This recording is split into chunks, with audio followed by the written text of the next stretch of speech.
Sahana Bhavatu Sahano Bhunatu Sahaviryam Karavavahai Tejasvinavadhitamastu ma vidvishavahai. Om Shanti Shanti Shanti. The three things that are tests on the spiritual path is whether you are attracted by the desires of the world, especially kama. Are you attracted by the desire for wealth, that is kanchana? And are you afraid of death? This is matyu bhayam. If these three are not happening or these are reducing, then you know that you are progressing on the spiritual path. Many people are not afraid of death, but are they spiritual is the question. A soldier is not afraid of death. If a soldier or a Kshatriya was afraid of death, he won't go to the battlefield. But he is not afraid of death for not a spiritual reason. He is not afraid of death for some other reason, for his own reasons, be it patriotism, be it wanting to defeat an enemy or kill somebody or destroy someone else or increase his power or military prowess or the kingdom, expand the borders. Many reasons people can have for not being afraid of death. Many people do such adventure sports. I cannot do that because I think how can they be so bold? How can be so adventurous? From bungee jumping to skydiving to deep diving to I do not know how many things they do. In any moment they can die. Anything can go wrong. That rope may snap or your oxygen may get over. Anything can happen. The other day I was watching. There are people who are very fond of going underwater, searching for the caves underwater. This is one kind of adventure sport, or call it scientific study or historic study or whatever. So there are clubs that encourage people to jump underwater, and there are these cave formations underwater. They go and explore new caves. And I was watching how there were people who went inside, two of them. They were exploring another side of the cave. One side of the cave was already explored. They were going to the other side, and how something collapsed on top because of the pressure changes, and it blocked the path back, and therefore one person just died inside while the other somehow made it. So people are ready to die for very many reasons. Some kind of a kick, some kind of excitement, adventure, thrill. People are ready for all that. They're not afraid of death. They want to enjoy it. So it means it's not that conquering death is such a big phenomenon, such a big difficulty. There are people who keep doing things which can cause death any moment, but they're not afraid of it. They enjoy it. So conquering death is not the only criteria. It should be accompanied with desire for things. Are you desirous of something because of which you are willing to face death also? Then there is no point.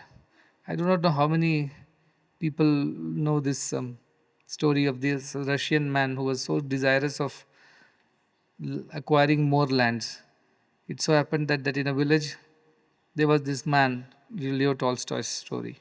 He wanted to acquire as much land because he was having a small farm and was not making enough money. So he told his wife, I've heard that in the next village, the tribal chief has announced that anybody can come with 1,000 rubles, and for that he can walk as much as possible between the sunrise and sunset, and whatever land he covers on foot, all that land will be his by end of the day. So this challenge was very attractive. He thought for 1,000 rubles I can acquire probably a few villages by walking fast whole day. His wife said, we are happy with what we have. Why do you want to do this? He said, no, I want to be rich. So he did what? He sold the land that he had, little piece, and took 1,000 rubles and went to the next village, went to the chief and said, I want to do that walk. And chief said, fine, tomorrow morning when sun rises, please be here at that little hillock, and from there you can start walking, and we will wait for you at the sunset. And if you come back to the same place, whatever you have covered is all yours. So he starts off in the morning with all this food and water on him, and boots, hat, and starts walking. And everybody encourages him. So he is very enthusiastic. He thinks he'll cover a lot by end of the day. And he keeps walking. It's noon. He feels hungry, but then he thinks if he eats food, then he might feel sleepy and he can't walk further. So he throws away the food and then keeps walking and walking. Then he feels thirsty. drink some water. Then he says, if I drink more water, it become heavy for me. So he throws away all water also on him. Keeps walking, and just then he thinks that now it's time to return, otherwise I won't reach home or reach that hillock by end of the day. But then he sees a beautiful lake. He says, if I cover this lake, I will be having enough water for farming. Let me cover that. So he goes, covers the lake. Just as he was covering the lake, he sees a beautiful forest. He says, if I get these woods also under my control, I'll have enough wood for anything in the future. I can sell this timber and make a lot of money. So he thinks, let me cover that also. So he starts walking and he covers the jungle. And by the time it's already evening, and he realizes it's no time, he must get back, but he's so tired, hungry, exhausted. However, the enthusiasm to get that money, the greed for it, get that land, he starts running like a madman. He throws away his shoes, all his feet are hurt, but then he continues to run as fast as he could. And he keeps running and running, and he's just few meters away from the hillock when the sun starts setting. And then the chief of the tribe says, they encourage him further because they still can see the sun from the hillock, whereas he cannot see. So he again pulls whatever strength he had, he gathers it and then somehow crawls his way all the way to the hillock he tries to reach. But alas, just 6 feet away from the hillock, he dies of exhaustion. He loses all the 1,000 rubles and also all the land that he thought he had covered. And the tribal chief says, I have never lost this challenge, I never lost this bet. Because humans are so greedy. All they need is a little land, little food, little things to live. But they're so greedy that I always have won the 1,000 rubles and never lost an inch of land. Then he says the least I can do is give him 6 feet of land to be buried because he has no land of his own. So he donates 6 feet of land for him to be buried. This story tells us the idea that people are ready to even die for the sake of wealth. So that is why I asked whether wealth is also something that does not attract you anymore.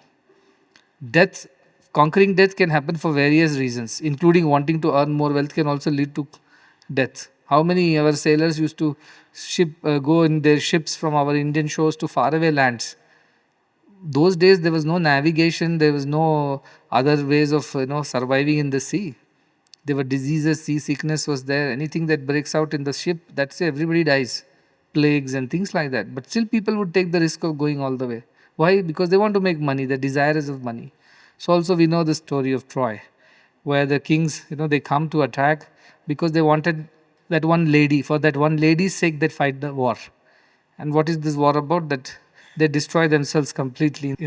That's where we hear about Hercules and so on in that kingdom. So they make the story of the Troy. That is, they make a big horse, and all the soldiers are hiding inside that, leave behind the horse, and the horse is taken inside the kingdom, thinking the rest of them have left.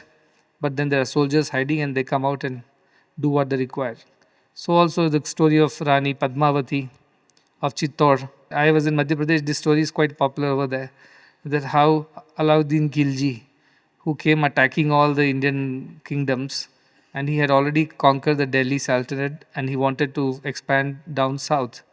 But he came to know that there is these Rajputs in the middle of the India, they are very strong and they would not let him pass. And somebody tells him that the queen Padmavati of Chittorgarh is so beautiful. She is exquisite. Nobody is as beautiful as her. And he becomes desirous of her and then attacks the kingdom. And we know at the end of it, Padmavati performs Johar, that is, all the women of the kingdom, they jump into fire and burn themselves to ashes. But they would not like to be touched by an enemy. When their husbands are all killed, men are all killed, the war is lost. Last thing they do is to jump in fire. They are not afraid of death. What makes them jump in fire? The pride of being the queens, the honor for which they live. They did not succumb and surrender to the enemy for the sake of living another day or another year, living like a queen that Khilji had offered her. You can be my begum, you can be my queen. But she said, nothing doing. For my honor and pride, I am ready to die. So people die for hundreds of reasons. Conquering death is not such a big thing. We might think like that is such a most difficult is to conquer death. No, most difficult is to conquer desire. Death is easier. Kamani Kanchana is the more difficult part to conquer, for which sake people are ready to die and kill also. Knowing from the stories of Troy or the Chittorgarh story, for the sake of women, people kill. Knowing the stories of wealth there is no end. The whole colonial rule is all about having as much as wealth as possible. Look at how a little empire controlled the entire world. unthinkable atrocities were unleashed upon the people of the world. For what? For wealth, land, for power? Nothing more than that. So people have killed and died also for the sake of money or women. Women means other desires. So death is not the most difficult part of it. People die. Conquering the other desire is the more difficult aspect, according to me, based on whatever historical evidences I could share. So you must think like that, that how can I conquer desire, because my desire only can be the cause of my death. So I should be willing to conquer the desires, and the conquering the desire, as I said, is replace the lower desires with higher desires to begin with, till you are left with only the highest desire, which is to realize the self. That is the only way to get rid of the desire. Like you remove one thorn using another thorn. If a thorn has got stuck in your foot, you use one more thorn to slowly remove it and throw it away. And at the end, you throw away both the thorns. You don't keep any. Likewise, the lower desires for world and wine and women and all other pleasures should be slowly and slowly removed with another thorn, which is I want God, I want joy, I want permanent peace. That desire should help you remove the lower desires, and finally you can throw away both, because you don't even need to desire for peace. You already are peace. The moment you remove the I want peace, remove want, what remains is peace. Getting of this I and want is very difficult, getting rid of it. That's the whole struggle of life. So this is where we are coming from, that Ashtavakra is checking on Janaka, that is he completely become desireless. If he's become desireless and if he's become fearless, then you should not have any of these other behavioral patterns, that you get afraid when death is approaching you, or you get perturbed by some desire that comes and you stand helplessly carried away by that. All this should not be happening in you. This is what he is telling. Theoretically, we all thought that this is how you can become a devotee or a student, but practically, he demanded all that Ashtavakra is demanding from Janaka. Are you having any fear of anything at all? Of losing things? Are you having any desire for anything at all? Are you having any idea of, I and mine, which can lead you to shame and embarrassment? No, nothing. None of it should be existing in a true sadhaka or a seeker. That is why I said that Ashtavakra is something that immediately resonated with me, because I could easily understand every shloka. It just came to me because I have lived that experience of what is being asked of Ashtavakra. Many of us might be reading it, but I can assure you that unless you have lived that life, you will not understand this scripture. That is very true. And if God has not been so very, testing kind with you, it means you are still, either you have already crossed over those hurdles and you are already egoless and desireless and fearless, so He doesn't put you through the test, or that you are not ready for it. You only want the happy, convenient, comfortable devotion. You do not want any inconvenience, discomfort. You want to stay in your comfort zones and enjoy God. You don't want to go beyond. If that is your way of life, then nothing I can do about it, you see. You won't grow. You won't grow unless until you subject yourself to that fire of test. Gold becomes purer when it is burnt, when it is melted, when it is hammered, when it is cut and twisted and turned. That's when it becomes a precious jewel. Likewise, mind of the sadhaka will have to go through all these things. Body also will have to go through. And still he should not cry and complain. Still he should say, it's for my good and everything is happening as per the divine will. I accept it with equanimity and I move on. These are the prerequisites. These are not even achievements in spiritual path. These are the prerequisites on the spiritual path. People think if we have achieved this, we have already achieved something on the spiritual path. No. The only achievement in spiritual path is that peace and equanimity at the end, that realization that everything is self. All these become fearless, whatever, shameless, desireless, selfless, all these are prerequisites. These are qualifying criteria for you to even walk on this path. If you don't qualify with these things, your journey has not even started. That is what it is. We have to qualify this. That is why he goes on asking Janaka, are you afraid of death?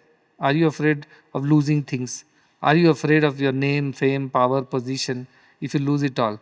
All this is checking with Janaka, and that is how he goes to the next one. 215 page 3.9. He says, Dhirastu bhojya manopi pidya manopi sarvada atmanam kevalam pashyan na tushyati na kupyati.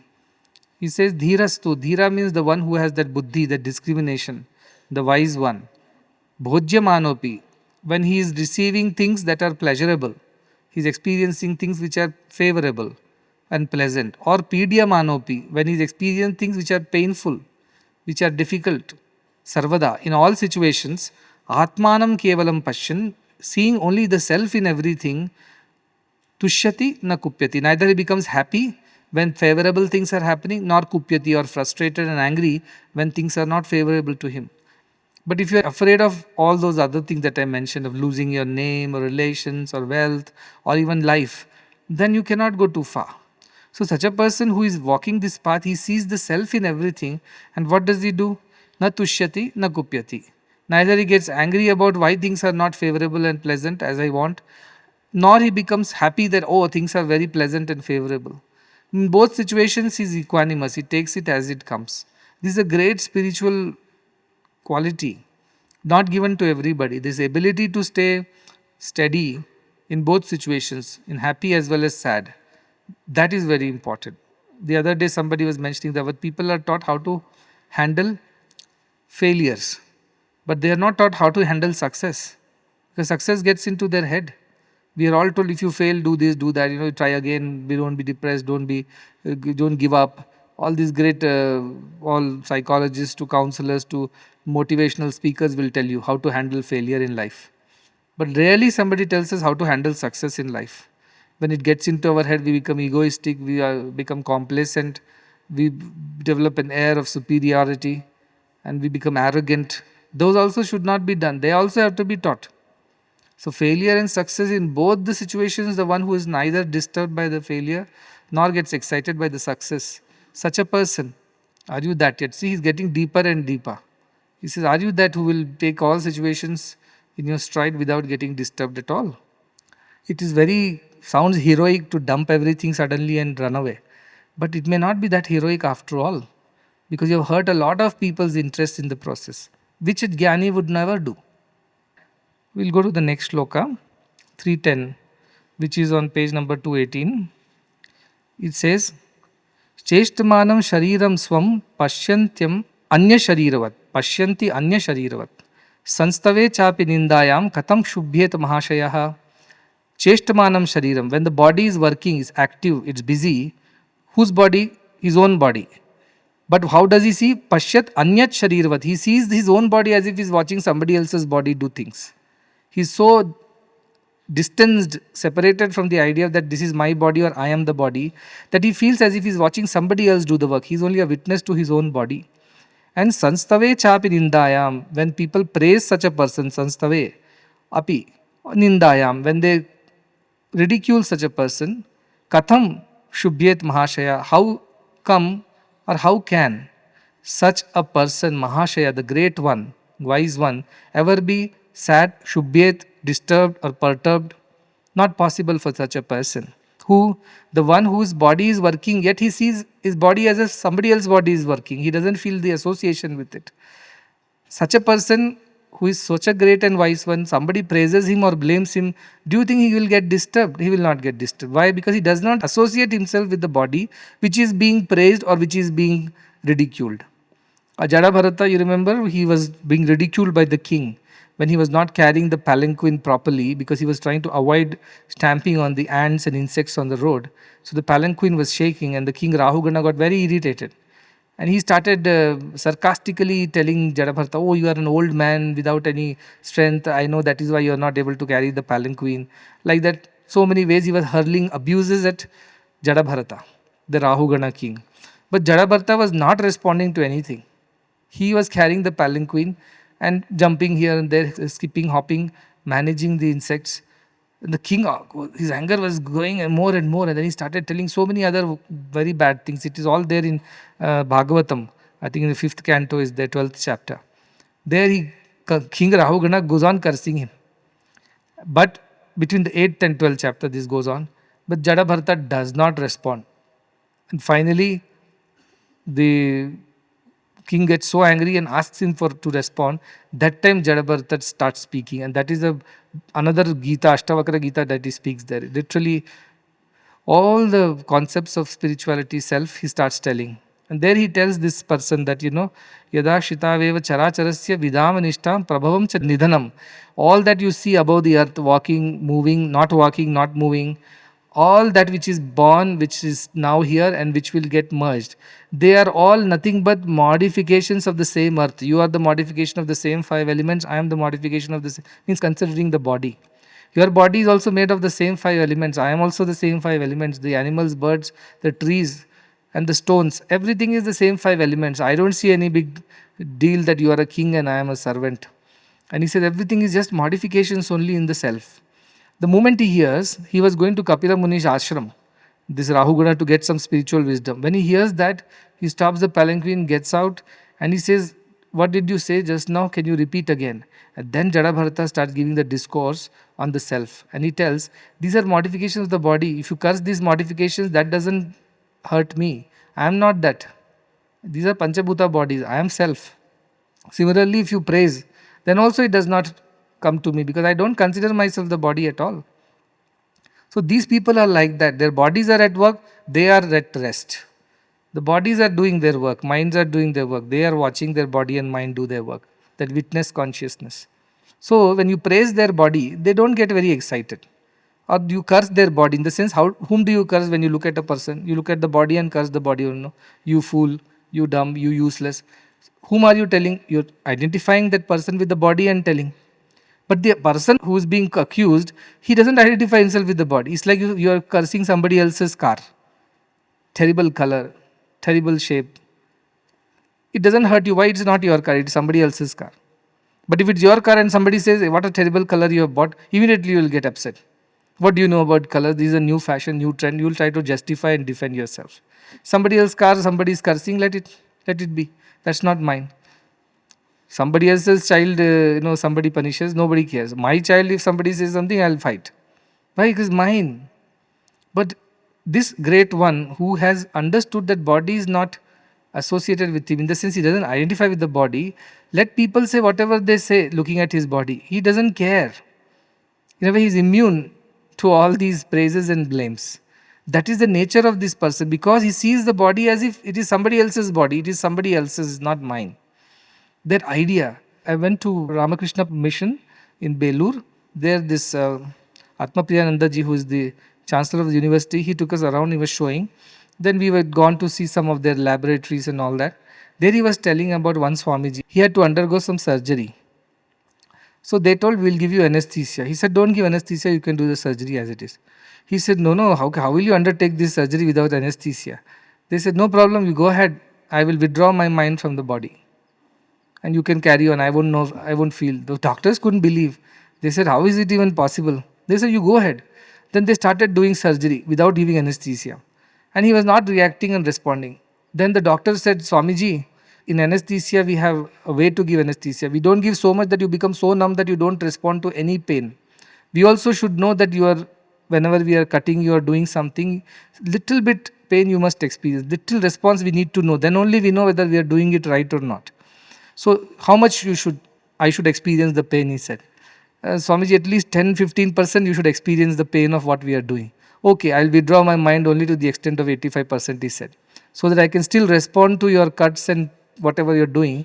And you would know that yes, it's going on right. Because sometimes you may cut it too deep or cut it too less. So that extent he could control his body, this person. As if his mind, could engage with the body only to that extent which was necessary for the doctors to perform the operation. Fully withdrawal, full withdrawal. Partial withdrawal, okay, partial withdrawal. Look at the control these people exercise on their bodies and minds. Look at the possibilities of the self. How it can detach itself from the body and mind and go through what it needs to go through. That is why these great ones, though they go through a lot, Ramakrishna Paramahamsa went through cancer, or Sarita Maharaj or Ramana Maharshi, they still were not affected by it. How is it possible? I always wondered. It will hurt. No? Cancer would hurt. It's terribly painful. Yet they are just going through that. And when Ramakrishna Paramahamsa was told by his disciples, why don't you pray to Mother Goddess to save you from this cancer? You're not able to eat. You're reduced to only a skeleton now. And he told Mother Kali, not for my sake, people are telling me to tell you that I'm not able to eat anything because there's cancer of the throat. So Mother Kali said, so what? I eat through so many mouths. If I eat from one mouth less, your mouth less, how does it matter? She said. So Ramakrishna said, yes, right. You eat through every mouth. One mouth less is not going to affect you. And he went and told disciples, never again pester me to ask mother for any help. Because she is right. This they lived life like this. Imagine these are all no many of us may just think of it as a story. Unless we go through a pain and still be able to detach ourselves with the pain, you don't understand these shlokas. So the idea is that how these people are able to stay steady despite pain or suffering or praise or blame, because they detach themselves from the idea that they are bodies, which will come, which will die. These are bodies are modifications. This body is there, it will go back to the five elements, next body will arise from there. That body will continue and things like that. That is the continuum, that is not me. So, this idea, when you are a small baby, you are attached to your toys, your things, you are the baby. Now you grow up into a boy, you want to abandon those toys. You don't even want to be seen with your dolls and toys because you are grown up now. People will laugh at you. So, who died now? The baby died in you, and the new grown up has been born in you. Then after some time, this grown up becomes a man or a woman. Now he dresses differently, walks differently, talks differently, abandons all those teenage his ideas. Now the teenager has died, and who is born? A youth is born in the same one, in the same person. After some time, the young man becomes old. He cannot do the things that the young man could do. Now the young man has died, and who is born? An old man is born. That is how we have to pursue the transition in life. But you who knew the baby, who knew the boy, who knew the teenager, who knew the youth, and who knew the old man, you are still there. Just extrapolate it a little further that this body falls, you continue, another body comes now, and you continue. Just extrapolate it and think like that. That your childhood died, your teenage was born. Your teenage died, youth was born. Your youth died, adult age was born. Adult age died, elderly age was born. Elderly died, a new body was born. Just extrapolate it a little further. Then you won't feel scared. Because you have always been giving up things on the way. Something in you is always dying and something in you is always born every day. In fact, our whole body gets refreshed in the night. Billions of cells die and new billion cells are born. And that is the process of life. But we don't associate with them, that's why we don't understand. But if you associate this idea that things are dying and being born in us continuously, jatasya hi dhruvo mrityu dhruvam janma mritasya cha. Born has to die, dead has to be born again.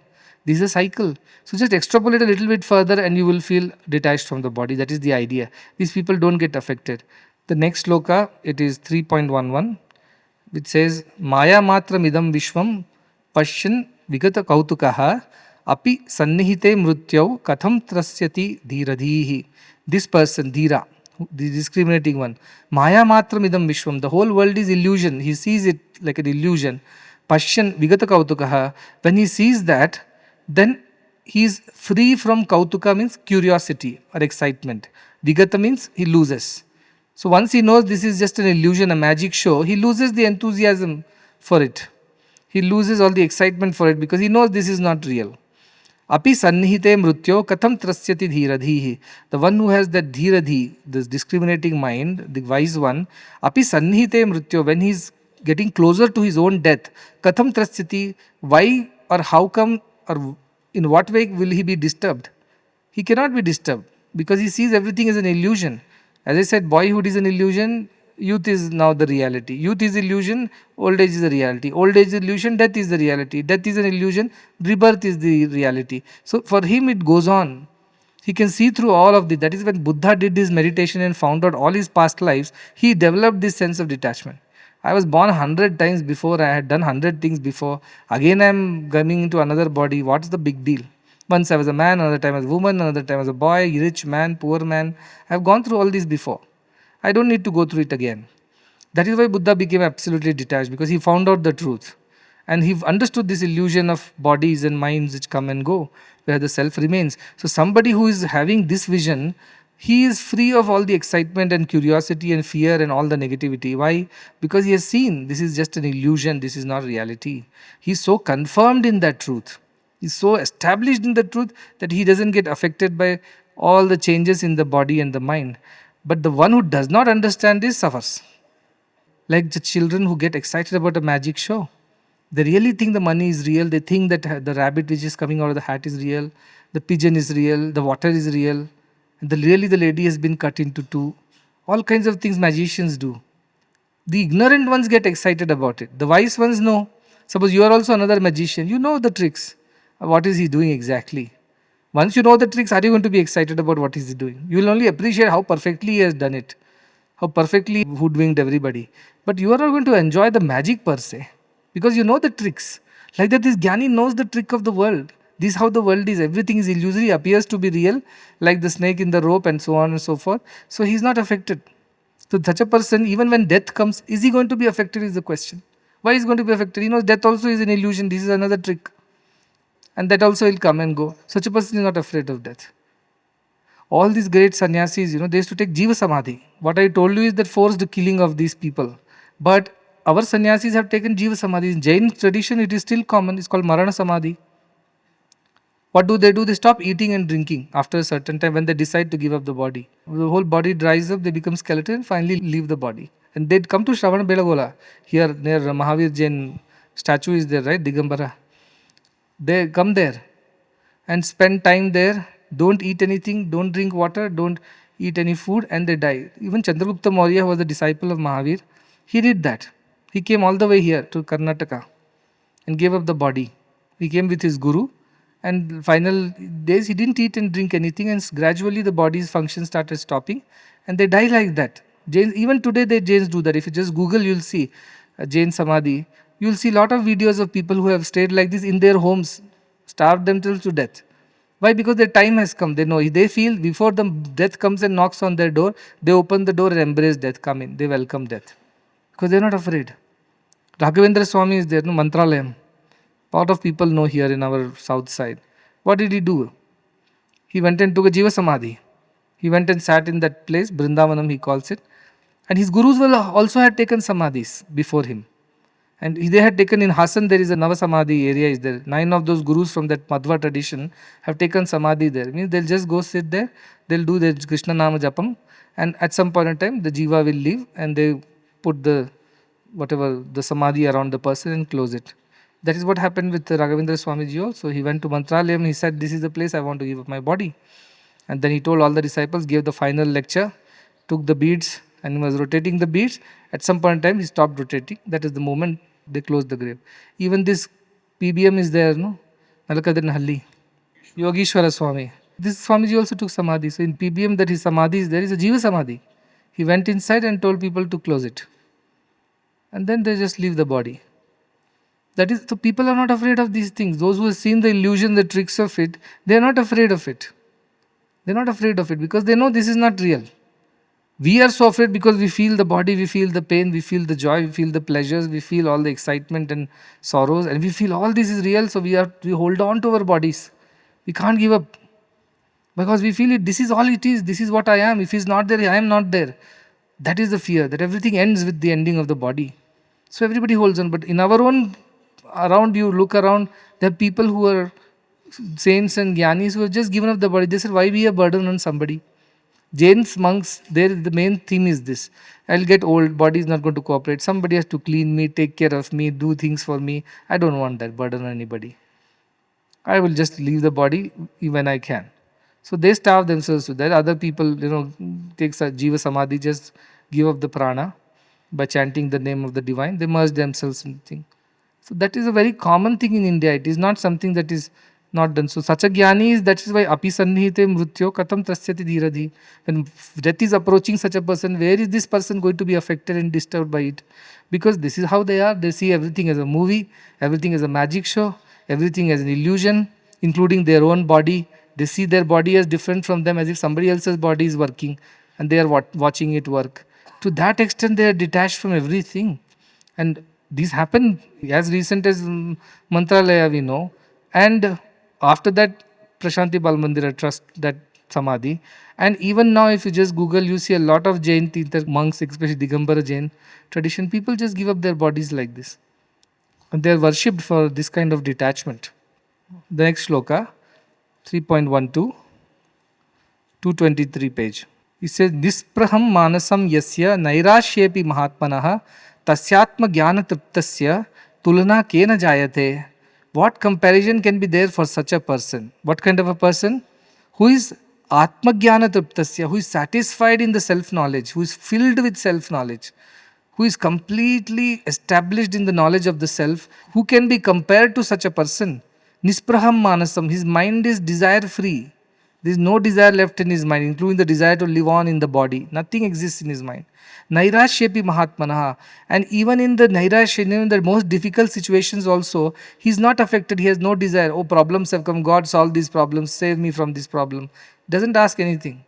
Or give me something. Both don't exist. See, when good times are there, not asking, not having desires is fine. Bad times also, he doesn't demand anything. Cancer has come. Ramakrishna Paramasa doesn't ask Mother Kali, cure this cancer, help me.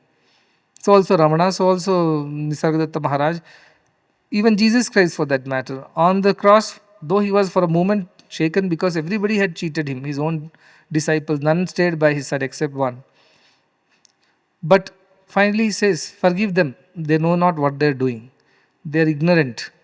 So he gives up the body attachment and dies. Till he had a little body attachment, he suffered and he was judging. But the moment he gives up that idea, immediately he says, I have become one with my father. I and my father are one. The moment he says, I am and father are one, his body consciousness is dropped. Now divine consciousness has taken over. So, Atma Jnana Druptasya, he is satisfied in the knowledge of the self. He is completely filled with the knowledge of the self. Such a great souled one. Even in the hopeless, desperate situations also, such a person has no desires. Not even desire to get over the difficult situations, to avoid the pain. Does not ask for anything. He remains steady in the self because he is established in the self and is thoroughly convinced that self and self alone is true, and everything else, even the problems that are coming and going, these are all just passing clouds. These don't matter. So he does not ask for anything. Nispraha, he has no desires at all. Is that, sometimes you listen to this shloka and you think, is it even possible like this? But there are people who live like this. There are people who live like this, hardly attached to anything or anybody. They go about doing what they've got to do as per the demands of the duties. They're not affected, they're not touched by anything. That's why I always say, check on your spiritual quotient again and again. Your desires have disappeared or not, that is the only way you can check. If there is no desire, then only you know that you are spiritual. Yada sarve prabuchyante kama yasya dishitaha atamartyo amruto bhavati atra brahma samushnute, says Kathopanishad, the concluding shlokas. Kathopanishad, the one whose desires have disappeared in his heart, no desire is there. Even the desire to get over pain or suffering is not there. Let it be. Cancer has come, let it be. We'll go through it. Such a person becomes Brahman, then and there it says, Atra Brahma Samushnate. Then and there he becomes one with Brahman, who has no desire. The one thing that stands between us and this realization is desire only. So once you give up desires, you become Brahman, it says. How simple, it's very easy to say. Bhagavan used to say, man minus desire is equal to God. That was the equation he gave. When man gets rid of all the desires, he becomes God. That is as simple and straight. That is exactly these things are saying. Nispraha manasam, who has no desire, nothing in his head left. Why? Because he is so satisfied and so convinced about him being the self and nothing else, which is indestructible, which is complete. Purnamadaha Purnamidam. It doesn't need anything to complete itself. We don't need anything to complete ourselves. We are complete by ourselves if we think we are the self. If we think we are the body or the mind, then we feel incomplete. Then all the relationships we need, all the wealth we need, all the positions, powers, authority we need, work we need, all these things are needed because we want to complete ourselves. Because we think we are the body or the mind. So we want to look more beautiful than what we are, more handsome than what we are. Or when we are mind, we want to feel loved, cared, accepted, respected, so many things. Or we don't want to be hurt, we don't want to be insulted, we don't want to be taken for a ride, we don't want to be. So those wanting and not wanting both disappear from this man's mind. Why? Because he thinks he is the self, and self is complete. It doesn't need anything to complete itself. It is complete by itself. It is fully satisfied. That is why the word uses truptasya, jnana truptasya. The one who is satisfied completely, such a person is never affected by any of these things. 225 page number, next sloka, 3.13. It says, Swabhavadeva janano drishyame tanna kinchana idam grahyam idam tyajyam sakim pashyati dhiradhihi. Swabhavadeva janano. The one who knows that by nature things happen. Rain comes, sun comes, seasons change, good things happen, bad things happen, nice people come, bad people come. All this is a part of this swabhava, this nature of the world itself. It happens. The one who knows this and he sees it through, drishyam, he perceives this, that nothing of this is real. Drishyam etat na kinchana. It's only the movie. It's not real. The hero is not really dying. The heroine is really not suffering. The villain is really not hurting. One who sees through all this drama of the life, such a person, knowing that this is by nature of the life that things happen like this, iham grahya idam tyajyam, idam grahyam, I must accept this, I must reject that. This feeling doesn't come to such a person who sees that all this is an illusion. In an illusion, what can you ask to have it? What can you reject? Both are illusions only, right? Getting something out of an illusion also is illusion. Letting go of something of an illusion is also an illusion, because it never, see, the snake never existed in the rope, right, in the first place. If snake existed, then there is fear. Now snake is not existing, so relief. Both relief and the anxiety are not real, isn't it? Wanting to get rid of the snake itself is not real, because there is no snake in the first place. Or wanting to have the snake also is not going to happen, because there is no snake in the first place. So this is the idea of these people. They see the world as an illusion. They don't get entangled by it. They enjoy it nevertheless. Enjoy means they go through whatever they need to go through, good, bad, ugly. They just go through it with equanimity, without desire for anything.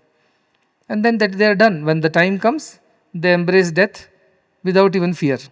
Because that is also another transitional, another phase, another illusion in which we are acting. So many people are acting. We are all doing our role. Some days are good days, some days are bad days.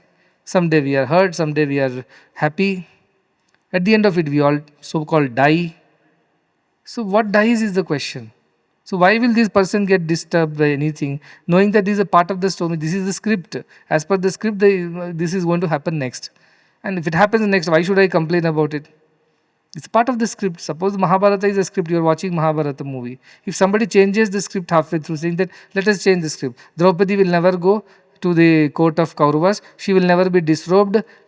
How is it allowed? Because you felt bad for Draupadi, you can't change the script, right? That is how the life is. What is happening by nature, by its nature. You did some karma, this karma is bearing fruits. These fruits will lead to new set of karma, new associations, new desires, new relationships, meeting, parting. All this will keep going on as per the script, as per the drama. I should not get entangled in anything. So imagine the amount of time we spend to develop friendships, relationships, the amount of emotional investments we make in it, and then suffer when they are separating and parting away.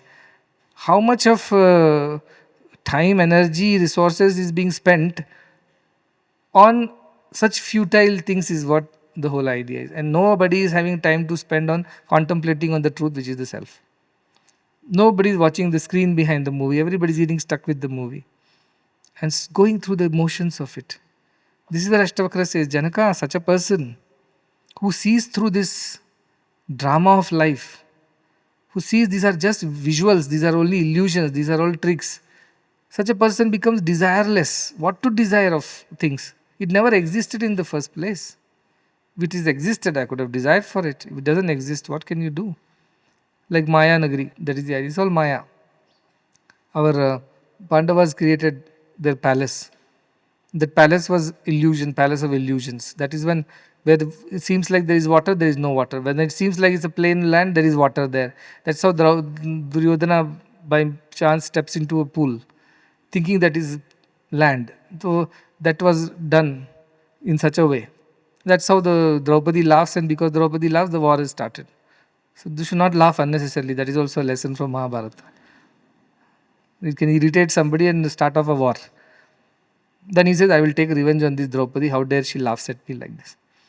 And then he calls them to his palace for a game of dice, defeats them, and the war starts. That's how it is. So idea is that when you know everything is illusion, where is the question of being desirous of anything? It doesn't exist. Why should you desire? It is not real. Then why should you desire? That is the idea. Such a person who sees this through, and his word again uses dhiradi, the discriminating one. He discriminates and sees, oh, this is only an illusion. It's not real. The mirages in the desert are not real. The tricks of the magicians are not real. The movie on the screen is not real. Such a person does not have any desire and does not develop any attachment to such things. Last shloka of this chapter, 228 page, 3.14 is the shloka. Antyastyakta kashayasya nirdvandasya nirashishah yadrichayagato bhogo na dukkhaya na tushtaye. He says, antaha tyaktasya kashayasya. Kasha means all the impurities. Antaha means of inside. Tyakta means of having given up. The one who has become pure from within, who has no desire left, no idea of I and mine left, he has become pure from within. Nirdvandvasya, who has no duality in him, who sees everything as one without the second. Nirashishaha, who has nothing to desire for. So his impurities are gone, his idea of duality is gone, all his desires are also gone because of the previous two. Yadrichayagato, and whatever happens, Yadrichaya, as it is destined, that is it willed, as per the script, as per the duty's demands, whatever happens on its own naturally, Agataha, whatever comes that way, Bhoga, and he has to experience that. Bhoga does not mean only enjoyment, it could be sorrow also. It is an experience. Whatever experience comes his way, na dukkhaya, na tushtare. Neither he becomes sad about it, nor he becomes happy about it. Such a person is free from both the emotions because he has become pure inside. He has no I, mine, no ego left, no ahankara left. He identifies himself with the self, so no dvandva is also not there. The duality does not exist in such a person of good, bad, negative, positive. Nothing exists. And he has no desire because he now knows everything is an illusion. I have no desire for anything. Whatever comes by natural way, that is yadicha agato, what comes by its own, I take it. Whether it is a good thing or a bad thing, pleasant thing or unpleasant thing, dukkha or tushti, both do not affect me. I don't get sorrowful because something happened which is not as I wanted or as it should have been. But whatever has come its way, I will take it. Similarly, something good happens, that also I take it in my stride without getting excited or too happy about it. Such a person remains steady. Sthita prajna. His consciousness is always steady. He is not affected by either of these things. And whatever comes, he accepts it. Wabi Sabi, yesterday we heard no, from Zen Buddhism. Take it as it comes. That's the concept. Wabi Sabi. We don't have to really be insistent. Oh, it should have been like this. It should not have been like this. Both are not there for this person. He is happily able to accept anything that comes his way. That is why Krishna says in Bhagavad Gita, Matra sparshastu kaunteya, shitoshna sukha dukkhada. Because of our sense experience, heat or cold give us joy or pain accordingly. In a cold day, hot fire gives joy. On a hot day, the same fire gives us pain. Like that, this dukkha sukha are because of our body's interaction with the world, not because of ourself, the true self. His body which is busy doing things as it comes. Now summer season comes, the body will feel the heat. You will feel a little uncomfortable. When winters come, you will feel cold. Now winter and summer are part of the nature. You can't wish away the winters because you like summers. Nobody is going to do that for you. So like that, these people just accept things as they go. That's why it's agama payano anityam. These things come and go, they are temporary. Even the happiness is temporary, sadness is temporary. Both will not remain permanently. These people know it very well. So what happens? This says Tantitikshasva Bharata. He tells Arjuna, so bear it, endure it. Don't complain and cry about it. That is the nature of the world. Duality is the nature of the world. One day will be good day, one day will be bad day. Someday you will find friends, someday you will find enemies. Someday you will be praised, someday you will be blamed. Someday you will succeed, someday you will fail. Both will happen as a part of the nature. Ahagama apayino anityam. They come and go. They're temporary. So tantitikshasva bharata. So endure it. That is exactly what he's saying. Such a person endures it. Dukkha sukha does not matter to him. Because he is able to see self and see the drama. In the drama, some scenes are very happy scenes, some scenes are tragic, some scenes are suspense. It's a part. This is how the dramas are interesting. Whenever I went and complained to Bhagavan why things are like that, he said, Anta drama, he will tell. In drama, there are twists and turns. There is suspense, there is adventure, there is sadness, there is happiness, there is success, there is failure. All navarasas are there. That is when a theatre becomes very interesting. Bharata Muni would say, navarasas have to be there in the theatre. That is where rasa, rasika word comes from there. Enjoy it. Go through it. Don't be insistent. Why it is not this way, why it had to be that way. Don't bother about it, he says. Just take it as it comes. Beautiful idea. It is very difficult to implement, but as I said, the more you get established in the self and jnana tripti, you're happy in the knowledge of the self, these things of the outside won't matter. Like for a grown-up man, the childish prattles don't matter. My doll looks better than your doll. I have so many marbles compared to you. I have got 10 marks extra, you got 10 marks less. A grown-up, it doesn't matter to him. These children, busy with that. That is how he looks at them. Balam looks at them as children and continues. Doesn't matter to such a grown up. Like that, when you grow in spirituality, you mature, you become spiritual adult, not a spiritual kid. Then you also see everything as okay. You don't insist on things. Then you would say, okay, if that is the true, then why build hospitals, schools, and do this? Let it be. Poor people are born. That is a part of natural. Their karmas were there. They are born poor. They are born sick. They are born underprivileged. Let them go through what they are going through. You don't have to do anything. But why are you getting involved? You stay as it is. Like Ramana Maharshi, he didn't open hospitals and schools and colleges or feed people. He stayed in his self. Whoever came to seek self or knowledge of the self, only one thing he told: find out who you are, you will get to know about everything. Who am I is the one mantra he gave to everybody. He didn't involve in the world at all. Then why are we getting so involved and going through ups and downs and being vulnerable to people's accusations and attacks? Because as I said, I know the self. Do you know the self? You don't know yet. Once you know the self, you will also feel it's perfect. Your poverty is perfect, your sickness is perfect, problems are perfect, you will feel like that. But you don't know it, so you don't feel it.